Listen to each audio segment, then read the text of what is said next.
Okay, so I gotta put my glasses on. I can't see this. All right. So the name of this class is called Deal Killers. Oh no, he didn't. So you guys, are you guys hip hop or not? Apparently not. Okay, you gotta do the head too. Okay. Oh no, he didn't. But we don't want. Okay, so look at this is really, really important because we're all here not to talk to clients, not to. I mean, we are to talk to clients, but the bottom line is you have to get your client to the finish line. And if you don't do the right things up front, then it's possible that your deal could get killed. We're talking right now primarily about the loans. I know there's a lot of cash deals out there, but for loans, this is what I've run across in the past, and we want to have you avoid having any of this happen to you guys. Okay? All right. So the current loan environment. Okay, so everybody's like, well, it's impossible to get a loan. It's not impossible to get a loan, okay? You could get a loan, but the thing about it is you have to do your homework up front. If you're not doing your homework up front, then sometimes things will pop up because they're really strict nowadays. Back in the day, they used to give you loans if you were just like, you know, the stated income loan or whatever. If you were just alive, they would give you the loan if you had a good credit score. But that's not the way it is anymore. It's very strict. All the I's need to be dotted and all the T's need to be crossed, and we'll talk about why that is. And in this right here, we're talking about FHA, conventional, VA. We're talking about those regular kind of loans right now, the ones that have the good rates and good terms. Private money, some of these, there's other kind of outside the box type loans, and we're not talking about that. We're just talking about traditional, which like 90% of the people use. Okay, so I always say putting a loan package together is not rocket science. It's harder. Okay, for me it's harder because I have to deal with the client and have to get all the documentation, and sometimes I get pushback from the clients.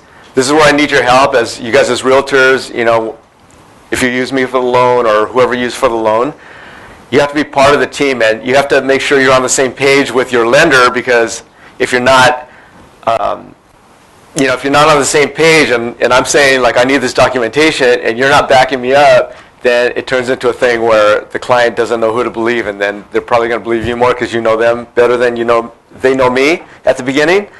But it's really, really important that we're all on the same page to get the documentation, okay? So, anybody know what 187 means? Murder. Murder. Thank you, Dan. Is murder. So I'm saying do not let your clients get into the 187 loan program. That is a dead loan. Okay, we don't want that. We want the deal to get to the finish line so you guys can get, your client into the house, and this is how you guys make a living, this is how I make a living. Not just talking to them, get into the finish line, okay? All right, so why did it get so strict? Okay, so anybody hear about the financial crisis in 07, I think, or 08, whatever? You guys know who Dodd-Frank is? I call them the evil twins of deception. But this is the Financial Reform Act, and what they did was, you know how they had, like, you guys heard about the three bears, like too hot, too cold, and just right? Yeah. Right? So before, when it was stated income was like baby bear loans, everybody could get a loan, right? Everybody. And then now, after that financial crisis, now the companies that lost so much money, they made it into the Papa Bear loans, right? It's too hard. It's absolutely ridiculous. They don't let the underwriters use any common sense anymore. It's crazy. So because of all the sins of the people who were taking advantage of stated income and selling $1 million houses to guys who are flipping burgers for like minimum wage, now we're all having to suffer for this. But if you know what you're dealing with, then you know how to get around it, and not get around it, but how to deal with it. Okay, so the lenders are under a microscope. It's not any kind of like hype. They are. If they start turning in too many loans that go bad, then what happens is Fannie Mae and Freddie Mac and Ginnie Mae, they're the people who actually provide the money, and the big lenders like Wells, Chase, all these different lenders, what happens is they sell loans to Fannie Mae, Freddie Mac, Ginnie Mae. If they start selling them too many bad loans and the underwriting is not done properly and the documentation is not in the file, at some point, Ginnie Mae, Fannie Mae, and Freddie Mac, they're going to tell them, you cannot do loans anymore. And we're talking billions and billions of dollars worth of business. So the CEOs of these big companies, they're not going to allow for bad stuff to go through the system. Everything needs to be perfect now, okay? Because they don't want to buy these loans back. They don't want their business cut off. It's just like if you were doing business and all of a sudden, if you started turning too many bad deals, the BRE might say, look, you cannot practice real estate anymore. Of course, no one's going to do that, right? They're not going to create sloppy deals or whatever like that because you want to stay in business, obviously, and just multiply yourself by millions and millions of transactions. Okay, so this last line right here, underwriters will not let it slide.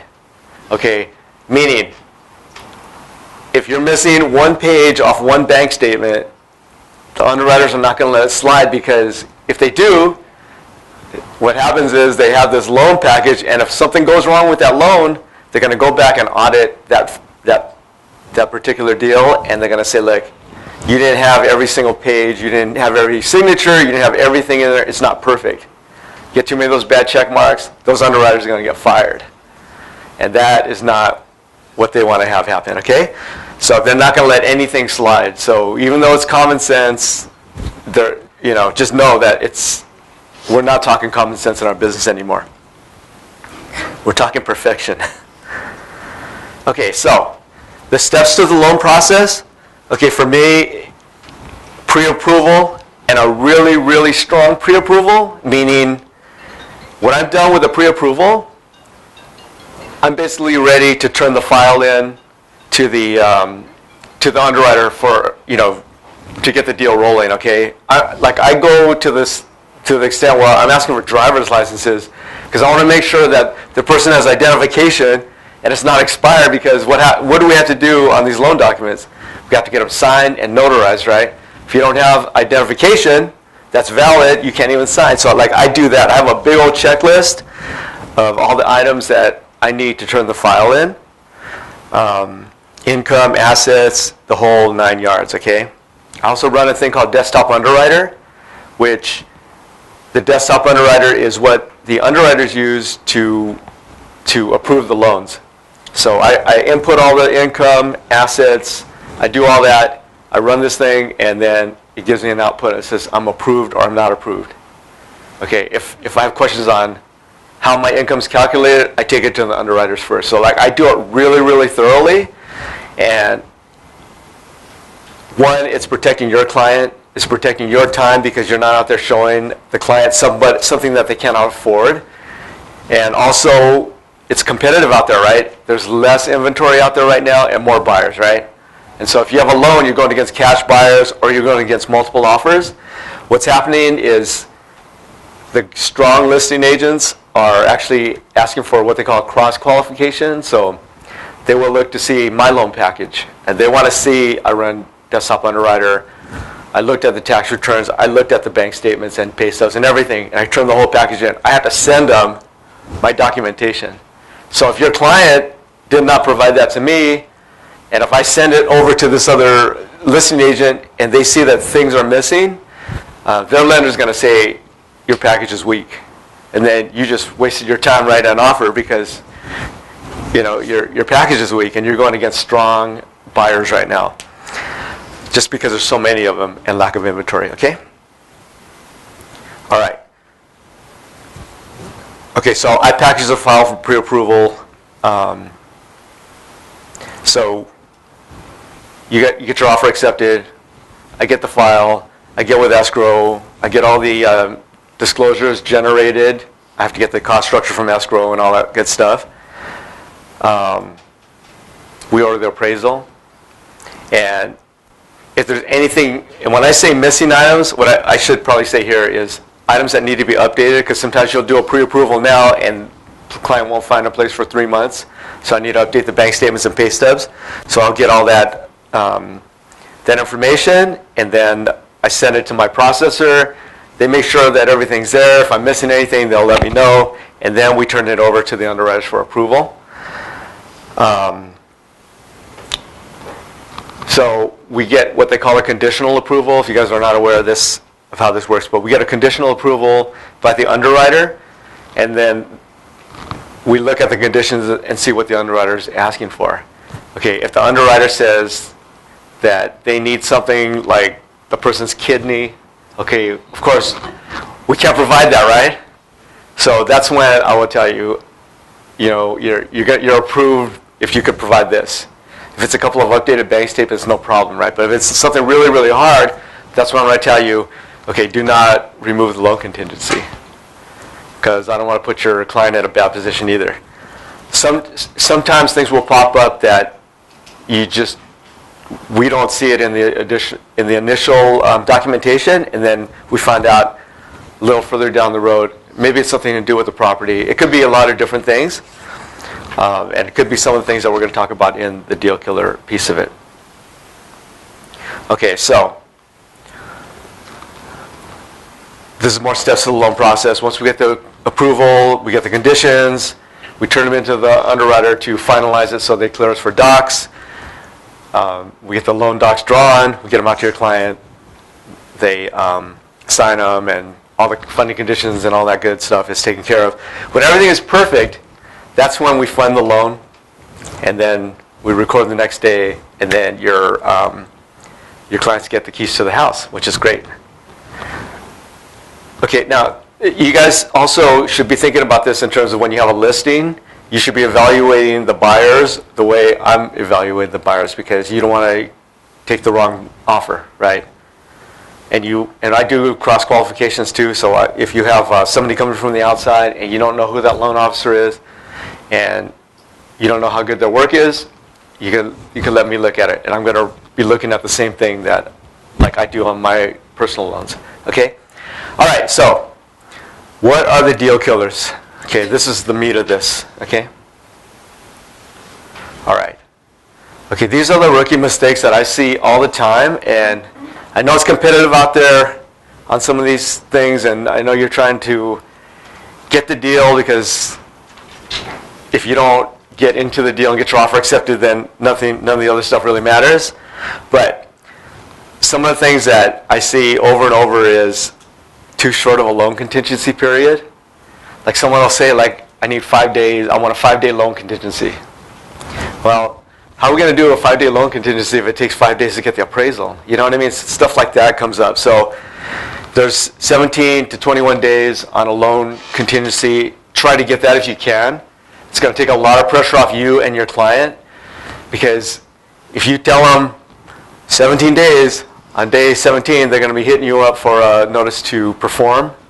And then it's going to put pressure on everybody, and it's possible that your client did not do something, or the appraisal gets tied up for some reason, or maybe you can't get access to the property. A lot of things could happen, but try to get the 17 to 21 days if you can.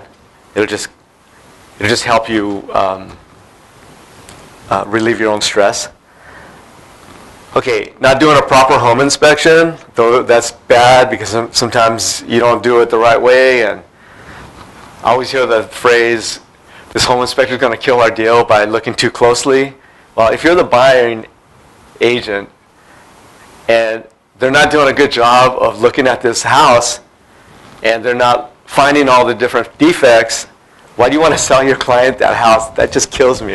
You have a fiduciary duty to your client to let the client know exactly what's going on with that house. Now, there could be deficiencies. At the same time, they could possibly live with it. Or if it's something like a cracked foundation, maybe they want to walk away from the deal. They don't want to go into a money pit, okay? Okay, not making a realistic offer based on what the true value of the property is. Okay, so sometimes, and I get it, it's competitive, but sometimes if the house is listed for $500,000 and you put in a $750,000 offer, well, that means there's a really strong possibility that the appraisal is not going to hit the number it needs to hit in order for you to get this deal. So try and get as close to the true value of the property is, what you think it's going to actually appraise for. Okay, not doing a proper pre-approval. Again, if you give them a garbage pre-approval, they're not going to get to the finish line. It's just not good. It's not good. All right. Okay, so this is a little bit. This might be a little outdated because not too many short sales, but some realtors will assume that the banks will pay for the repairs on short sales or foreclosures, and they typically do not do that anymore. So don't make that assumption. Okay, so this is a big one, removing a loan contingency before you get a conditional approval from the underwriter. Okay, so work closely with your loan officer and ask them if it's okay to remove the loan contingency, because if you remove the loan contingency and they don't get the loan, then client's going to lose, your client is going to lose their deposit, and that's the worst money you will ever spend in your life. Don't want to lose deposits.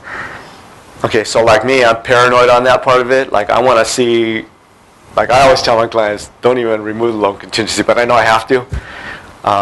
But I check really, really closely. I make sure I have the conditional approval. I make sure I review the conditions with the client to make sure they can provide it before I advise them to remove the loan contingency, because I want to make sure we're going to get to the finish line and they're not going to lose their deposit.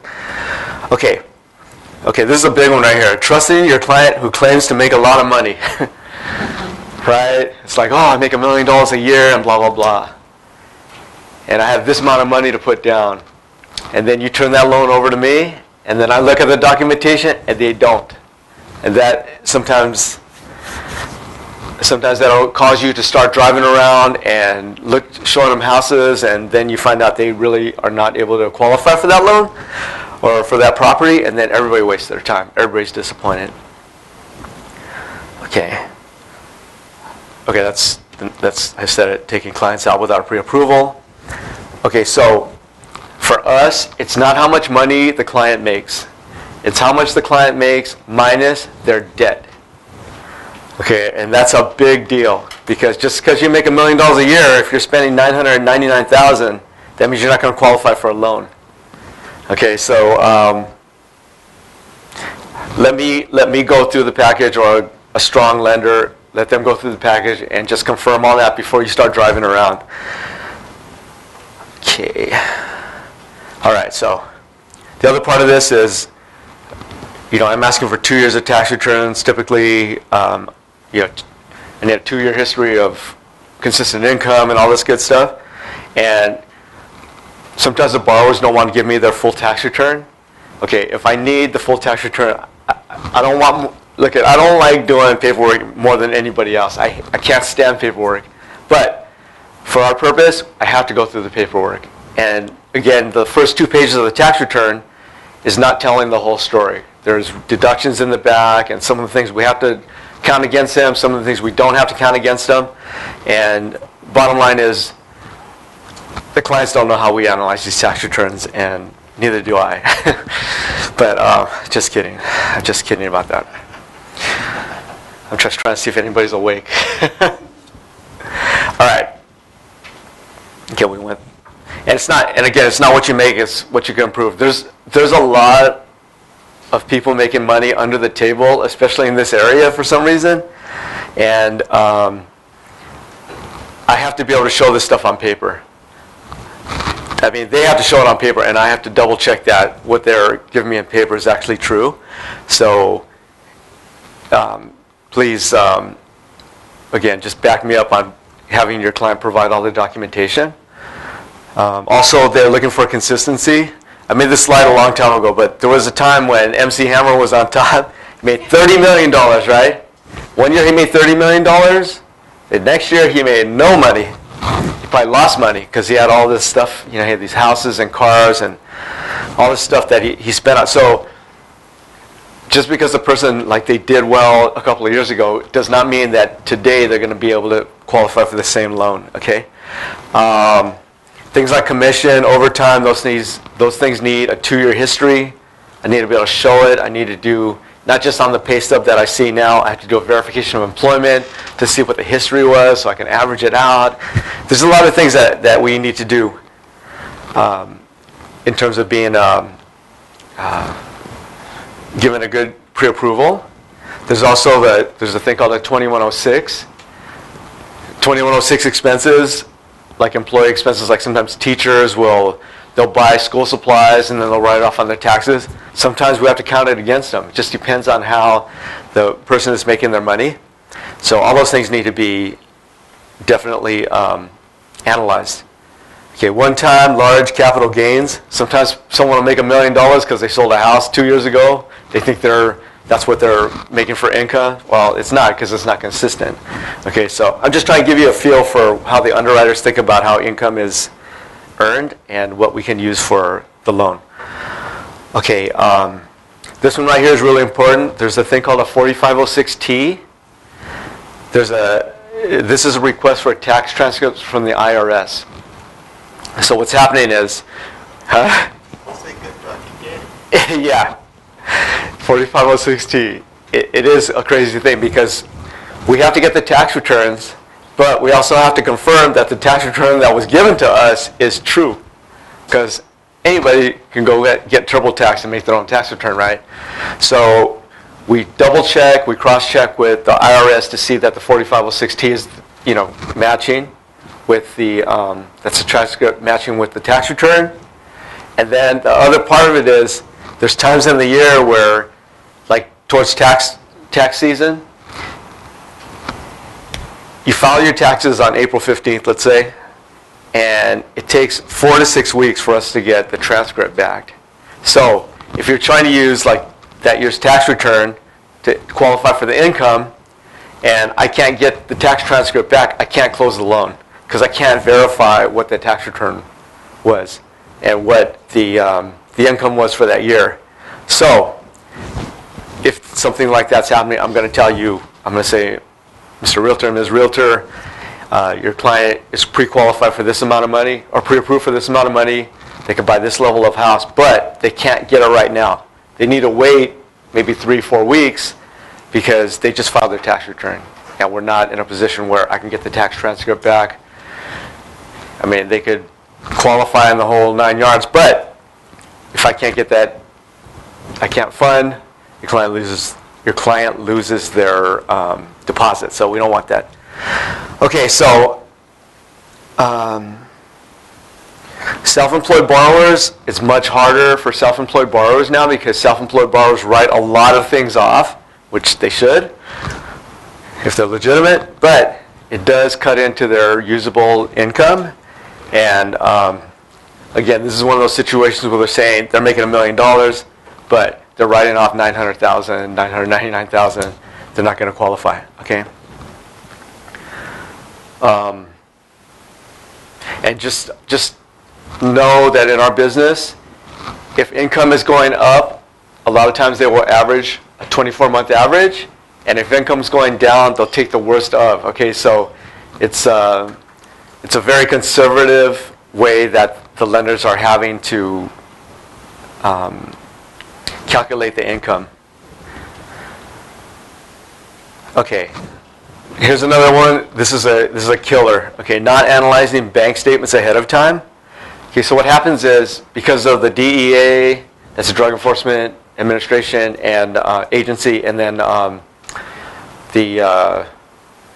what's the thing that deals with terrorism? Homeland Security. They're really emphasizing stopping money laundering because they don't want terrorists buying houses. They don't want drug dealers buying houses. So what happens is a lot of people deal in cash, and when they drop money into an account, then if it's above a certain level, then some of the lenders will not allow you to use that entire bank account because they'll say that the whole bank statement is dead because it has this large deposit. So what I have to do is when I'm looking at the bank statements, I need to see what the pattern. I need to see how the money comes in to the account. I need to see if it's like cash. I need to see if it's trackable, if it's someone like give them a gift or whatever. But I have to check all these things ahead of time. Please advise your clients do not deal in cash if they can help it, because that could kill your deal. And I always get the call I'm in escrow, I need a pre-approval. Like I get them They went in escrow like on Saturday, and then they had no pre-approval. I got the call on Monday, and then that's when I found out that these bank statements, they have defects on them from the standpoint of cash deposits. If you do a thorough pre-approval, we're going to find that out early, and at least we can find out, we can coach the client and say, like, don't deposit this money this way. Start a different account, or maybe they own property and that's how they collect their rents or something like that. But those things come into play. Okay, the foreign money obviously needs to be sourced. If it's coming from a foreign bank that the statement is not in English, we have to get those translated. There's a lot of things we have to do to make sure that the money is legitimate. Then another thing is, like, some clients will they'll have like 5 bank statements, and they'll transfer from one account making 0.5% to another account making 0.75%, or some crazy thing, because they're trying to maximize their return on that money. But the problem is when you do that, it gets really confusing for the underwriters. And the more confusing you make it for the underwriters, the more chance that they might start looking at everything else. You know what I mean? So we want to keep it really simple. I want to turn the package into the underwriters where it's just going to breeze right through. Okay, so not confirming wire protocols from banks. Okay, so what happens? Some of the some of the banks or some of the places where your clients have money, sometimes they can't transfer the money when they want to transfer it. Like, I want to say like ING or something like that. They might have like a hold period where you have to get it from ING. They can't directly wire the money to escrow. They have to take it to their bank first, and then they have to go to the next place. But it's okay if they have those restrictions, as long as you know ahead of time that that's what's going to happen. You don't want to wait till day 30 to find out that there's a 5-day hold on someone transferring money, because then it affects the lock, it affects your closing date. A lot of things can come into play. You might have per diem that you have to pay if you don't close within the 30 days. Again, this is stuff that I talk to the client directly about. Okay, this is a killer right here. When the initial purchase happens, do not use an unknown insurance company that's online with some guy sitting in the middle of Nebraska where you can't get to him. We need to deal with people that are in this area, because we need you know what I mean? Like, escrow's going like this. We need to be able to call the guy and get him on the phone, and that person's able to get you the proof of insurance, get you bound, whatever, on the insurance policy. For this part of it, even the loan part, some people want to go with some like online loan company. Okay, that might be good on a refinance because there's no time, involved, and it's not as complex of a transaction. But on a purchase, you really should work with someone who has a good reputation in the area where you can go to him or her and you know who they are. Because people like us, like as you guys too, all our business is on referrals, right? So we have to perform when we get the deal. And we have to have a reputation where if we start the deal, we're going to get it to the finish line. And same thing with insurance, same thing with you guys, same thing with me.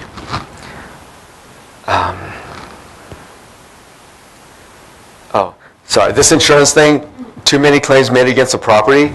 Sometimes you have a property that's not insurable, and if you're working with someone who's a really strong insurance agent in this area, and you give them the address and you ask them for a quote, they're going to look to see if there's too many claims made against that property. Sometimes they can't insure them, or sometimes they might be in a fire zone, or all kinds of things could happen. So just, again, use a local insurance company that understands our business and is well known.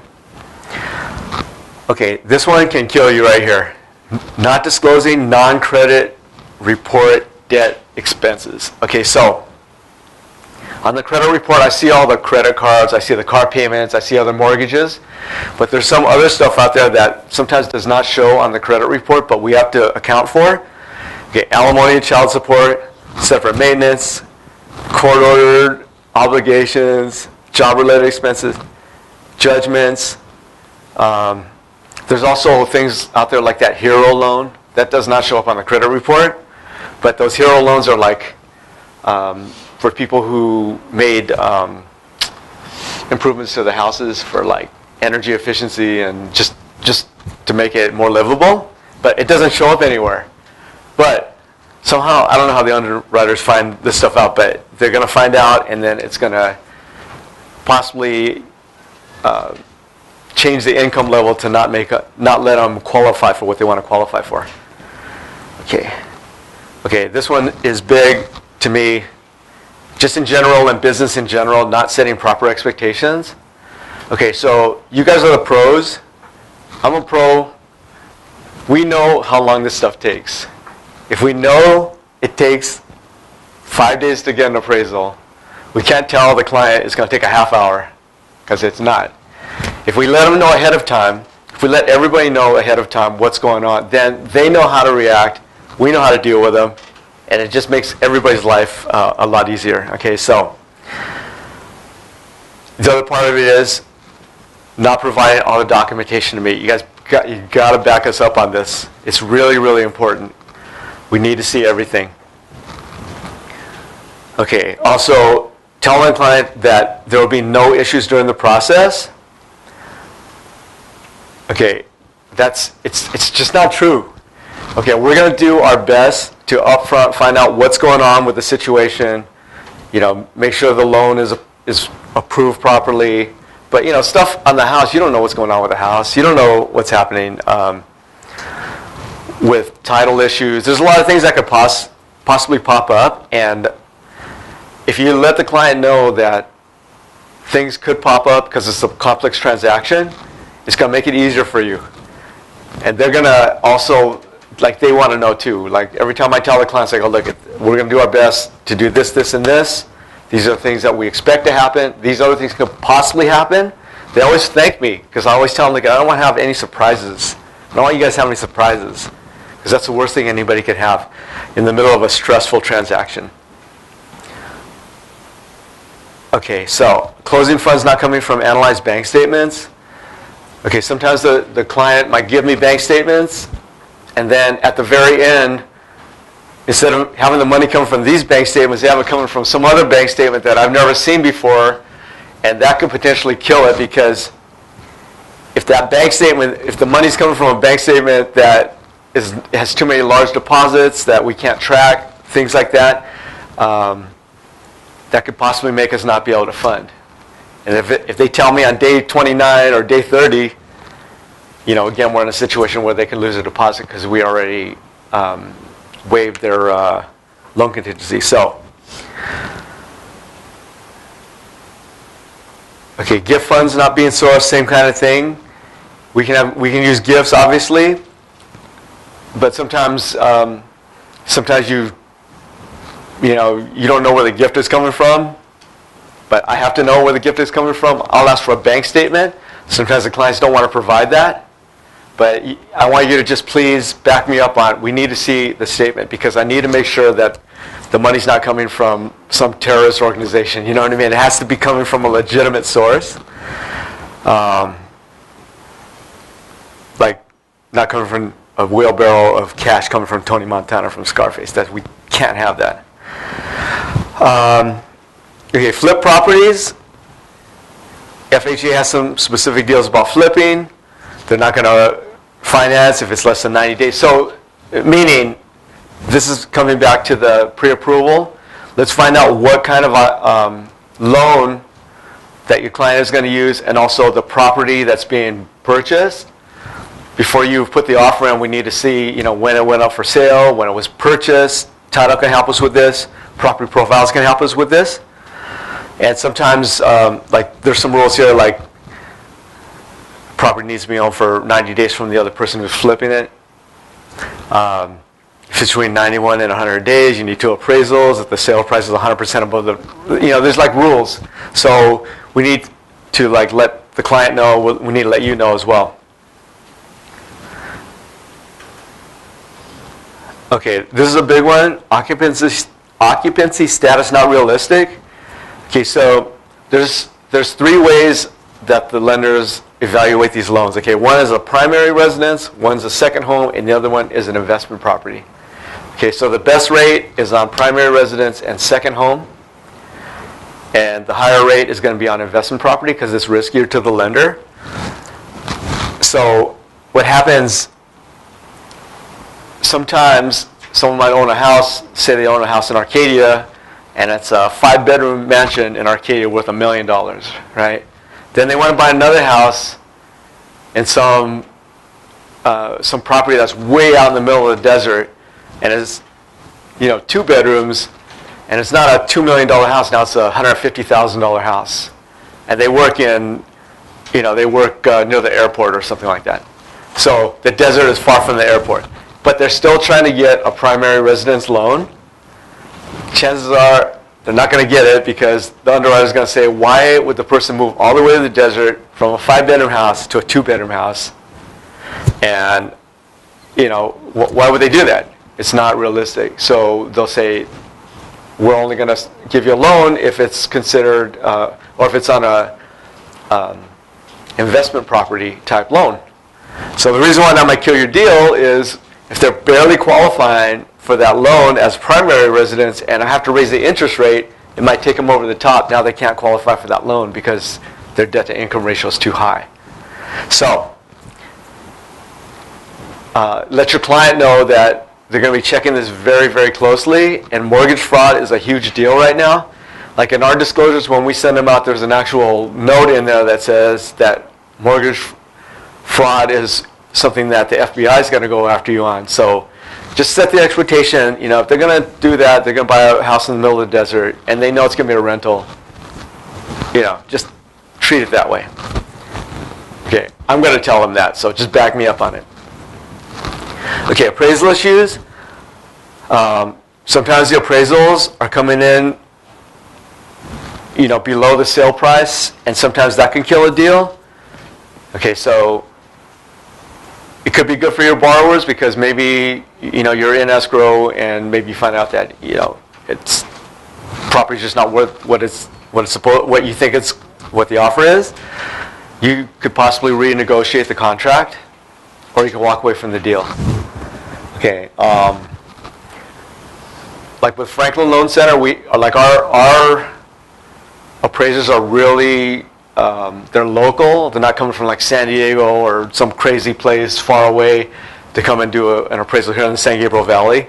So they know like the local areas. They know why the property values might be higher in a certain area just because of the way everything is. They know the neighborhoods, so it's really good for us.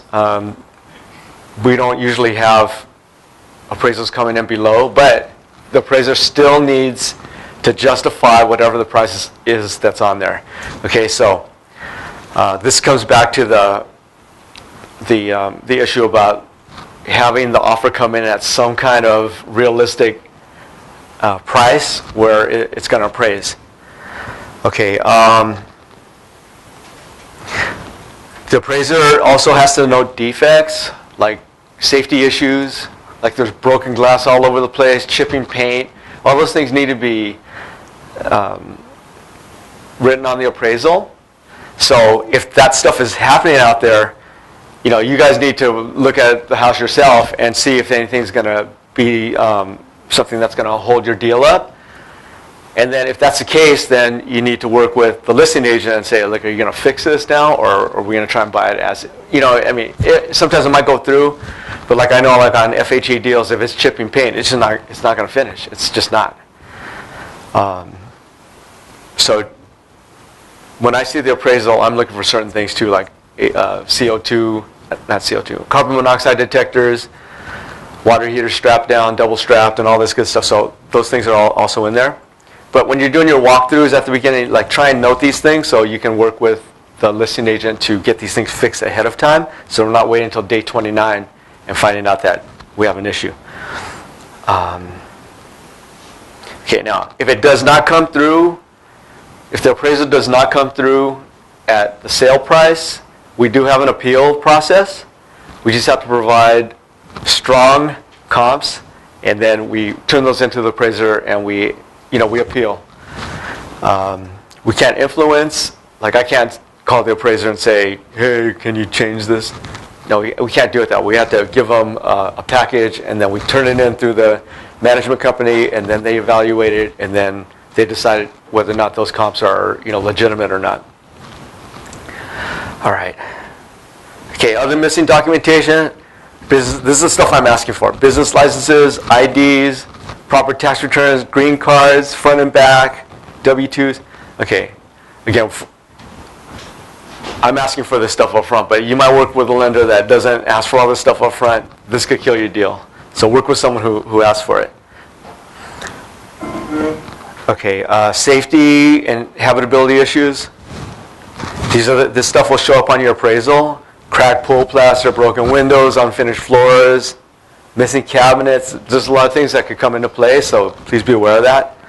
And again, I'm going to send you guys this PowerPoint so you guys can look at all these different things. But it's a lot of stuff. Okay, so here's another issue for condos that could kill deals. Okay, so when you're buying a condo, the homeowner association also needs to be approved. And this is for a couple of reasons. One, it's protecting the lender, but it's also protecting your client. If the HOA has poor finances, if they have a lawsuit going against them, if there's too many delinquencies on HOA dues being collected, all those things are evaluated.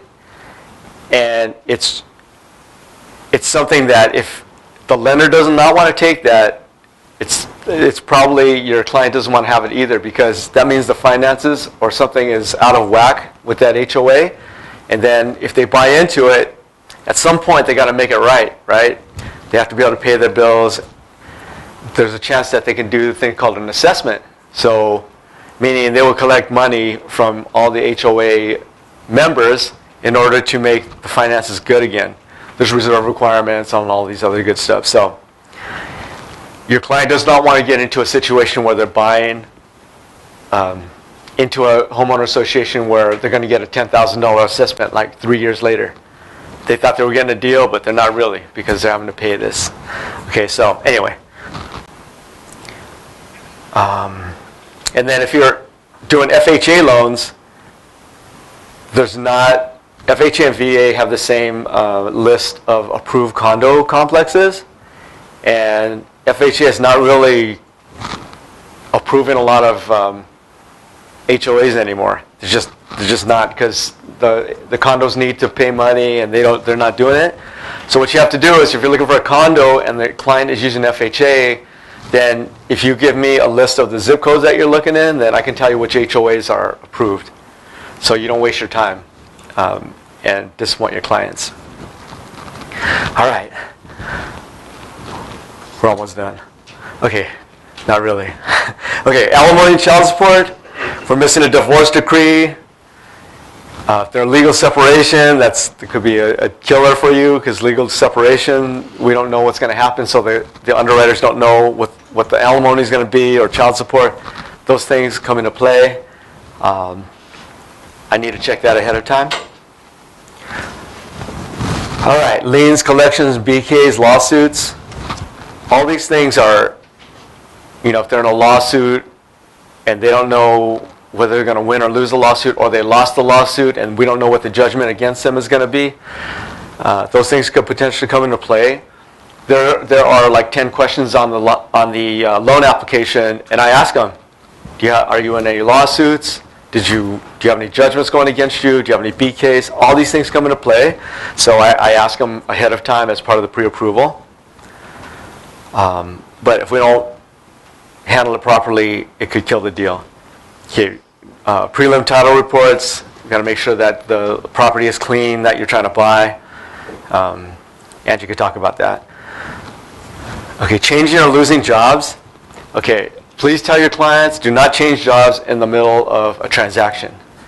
Okay, because it happens a lot. Like, I don't know why people feel like they need to change jobs right when they're going to buy a house. Try and do it like after they buy the house. After we hand you keys, then obviously we handed them keys and everything's done. But if they change jobs or lose jobs, that's going to kill your deal, but most likely. All right. especially changing from one field to a different field of work, it really can hurt you. Oh. Okay, so we usually want to see a 2-year history of job performance in industry, but if the client graduated from college, let's say, and they got a degree in accounting, then they go into the accounting field and that's what their job is. If they're there for, a couple of months or whatever, that's okay, because they got a degree in that particular field, okay? But if they got a degree in accounting and then they get a job somehow like launching rockets, it's not going to fly. They need a 2-year history. All right. Credit score issues, disputes placed with creditors. Can't fund it if there's a dispute on the credit report. That's another reason why we have to run credit early. Just want to make sure there's no disputes. Right now, there's a lot of people who are putting locks on their credit report. So if your client has their credit report locked, I can't run credit. I can't pre-approve. Okay, and they just used to be we had to have all 3 credit bureaus reporting. Now I just saw something that I think you could have 2 now. But I have one right now where he has 2 of the credit bureaus blocked, and we can't unlock it for some reason. We've been dealing with this for like 8 weeks, and he worked with a credit company that fixes credit, just can't get it unlocked. So if you had gone into escrow on Saturday and then you call me on Monday, this guy's not going to get to the finish line. Credit counseling, if you have credit counseling on your record, that could kill your deal. And then the other piece of it is we run credit right before the close of escrow. So we want to make sure that the client did not obtain additional credit. So one of the big mistakes that could potentially happen is they go buy the house, they're all excited, they're on day like 25, and they're like, okay, we want to move in the house, but we don't have a washer and dryer, we don't have furniture, we're going to go ahead, we're going to buy all this stuff on a credit card. And then they go out and buy it, or they go buy a new car in the middle of this thing. And then we run credit at the end to make sure that nothing's changed, and all of a sudden all this other debt comes up and their qualification goes away, their pre-approval goes away, because now the debt-to-income ratio goes like this. So advise your clients not to buy anything. Okay, once we're in escrow, once we're in escrow and I give a pre-approval, you need to tell your client, do not change anything in their life. They have to put their life on hold, literally, for like however long it takes for us to close escrow. It's crazy, it sounds crazy, but it's true. So once they get out of it, then, do whatever they want. All right, non-permitted remodeling.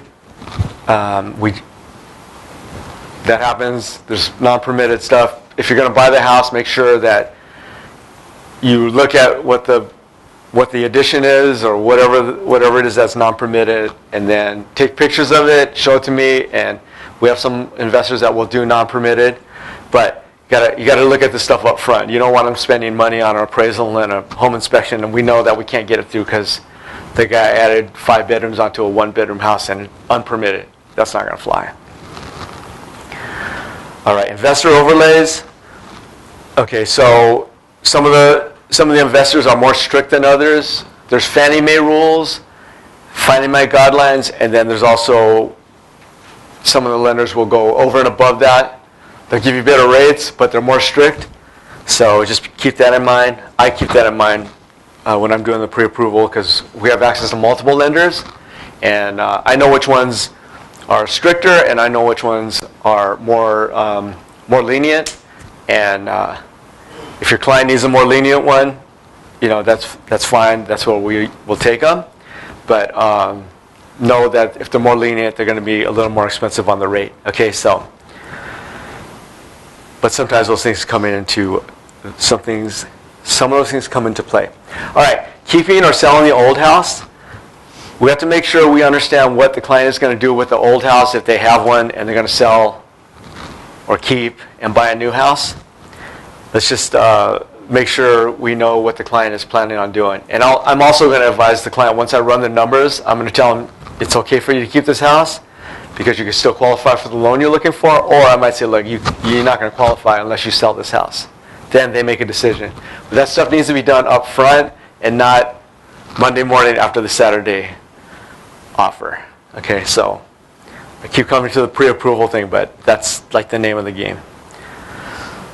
All right, rental properties, collecting the rent in cash, that could be a killer because we can't prove that the rents are actually coming in sometimes. If they're underreporting the rents, those things could come into play. Commingling the rental income funds with personal accounts. Okay, again, I'm going to be checking all this stuff up front. Okay, self-employed, same kind of thing. Commingling business and personal expenses, writing off too much stuff. Okay, all right, improperly written contracts. Okay, so sometimes if you're looking for seller credits, you have to really, before you go out there, like if we know that your client is going to be short like $5,000 and they're looking for a seller credit to help them with closing costs or something like that, then we have to look to this chart, and you don't have to write it down because I'm going to send it to you, but there's limits depending on what type of loan you're using. They're not going to let you do, a $50,000 down payment and closing cost credit from the seller. If you're doing FHA, it's just not going to happen. It's above their rules. So I will review that with the client first, and then I will let you as a realtor know this is how much the limit is, here's how much they need, this is how you need to write the contract. When you're writing the offer and it's going to be seller credits, if you say it's seller credits for repairs, it's going to kill your deal because that means there's a defect in the house. So write it as it's going to be closing, recurring, non-recurring closing costs, and that will cover that. Make the credit a clear number on the contract, not a percentage. And okay, zoning, permit, and title. Okay, check your property profiles and your prelim title reports to make sure there's no issues with liens and things like that. Just make sure it's all correct before we go into escrow, because this will definitely kill it if things don't all match up. Okay, so the wire fraud. Okay, so when I send you guys this PowerPoint presentation, then I'm going to send you this video I just saw this morning about another wire fraud that's out there. What's happening is they're hacking escrow companies' emails, and they're sending. I don't know how they find out that they're in escrow with that particular escrow company, and I don't know how they're finding out, but somehow they're finding out that XYZ escrow company opened a deal to do escrow on the house you're trying to buy, right? So what they're doing is they're sending an email, and it looks like the escrow company is telling them to wire the money to a certain place, right? But it's fraudulent. It's not the escrow company sending it out. So what they do is they have this money wired out somewhere else, and then your money gets lost. Your client's money gets lost, and there's no recourse because how are you going to get it back? It's gone. And by the time you go and try and find out the wiring instructions, you try and find out where the money went to, that account's closed already, and these guys are gone. So be very, very cautious about fraud right now. Advise your clients to be vigilant about this and to double check that any emails that are coming from like their loan officer or escrow or you are legitimate. Has that happened to you yet? It hasn't happened to me yet. Okay. Thank God it's Friday, but it has not happened to me yet. It just happened to me where the hacker got into the escrow company's email and copied my screenshot from my email and wrote like it was me, but a different email, and my buyer was smart enough to know that it wasn't for me. But yeah. It was scary. It's insanity. Because you're talking about, like that last wire, that's the down payment money and everything else. So they're putting 20% down on 500 grand. It's 100 grand. You know what I mean? That's boom, that's gone. It's scary. Okay, so Okay, to summarize, and then I'm gonna collect everybody's cards so we can give these little prizes out. Okay, so do a thorough pre-approval ahead of time. I can't emphasize that enough. Let your client know that it's in their best interest to do this ahead of time because we're trying to protect them. That's our fiduciary duty as real estate professionals. Okay, it's not enough to just look at a pay stub. If we got to look at the full tax return, we got to go through the whole thing, run credit the whole bit. If you guys as real estate people have any questions on this situation, ask early enough so we can figure it out. There's always a way to solve these problems if we have enough time to do it. Okay, and then, again, an ounce of prevention is worth a pound of cure, and we need to work as a team.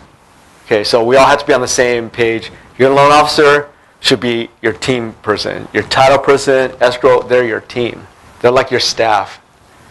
So obviously we all want to earn your business, and the way that we earn our business is to be at that point we're like your employee, okay? So if we tell you we're going to do something, we have to come through with what we're trying to do. All right, so thanks for listening. This is my contact information. So Mike, I'm going to give away some prizes right now, so you could probably cut that off because people on the other side are probably like done with listening to me. But yeah, support your affiliates. Dan's a mover. Yeah, he's a mover. So you might need his services. Angie Tang, she's part of my team with First American Title and Cross Fu from Lotus Escrow. You know, I work with them all the time because I know what they're going to do. I know that if I give them the ball, they're going to make the basket. So, all right. So you're going to keep going on this, or are you cutting it off? We'll go ahead and just close it and say thanks for watching. Okay. Yeah. Thanks for watching. And then you can do that. Yeah. Thanks for watching, everybody on Facebook. And we had like 120 people or so. Oh wow. Yeah. Thanks. So if you want to get a hold of me, you can get me on Facebook, or I'll send you this presentation. I tagged you on our description, so when it's finished, it should pop up on your page. Okay, cool. So yeah, just contact me, and I'll send you the presentation. And if you ever need help, you ever want to have questions about any of this, please get a hold of me, and I'll be happy to help you out with that. All right, thank you guys.